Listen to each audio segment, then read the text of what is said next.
Vincent Olivier, j'ai fait un bac technologique à Venours en Vienne et après j'ai enchaîné sur un BTS en production végétale en 2 ans et maintenant ça va faire 1 an que je suis installé, 2 ans que je travaille sur l'exploitation familiale à côté de mon installation. Donc c'est un élevage fermier en plein air, donc fermier aujourd'hui ça ne veut pas dire grand chose.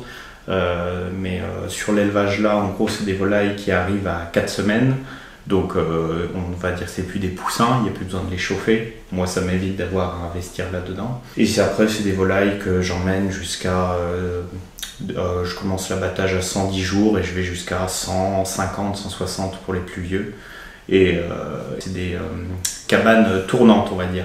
C'est-à-dire qu'à chaque fin de lot, il y a un nettoyage, une désinfection du sol et du matériel d'élevage. Et ensuite, la cabane, tout simplement, je la soulève, je la mets sur un essieu et je l'emmène dans une autre prairie. Donc ça permet, au niveau sanitaire, ça permet un renouvellement de l'herbe, tout simplement. Et surtout, ça permet de faire, en gros, de passer outre une réglementation qu'il y a en élevage de volailles, qui a un vide sanitaire obligatoire dans un lieu d'élevage de 15 jours et sur parcours de 42 jours. Donc dans ce cas-là, vu qu'on passe à un autre parcours, on se retrouve à ne pas avoir ces 42 jours de limite.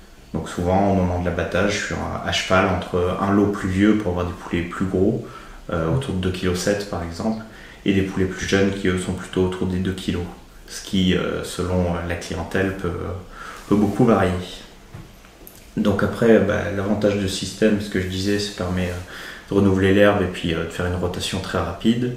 Le défaut, c'est que c'est d'autant plus de boulot, parce que le matériel, faut tout faire suivre.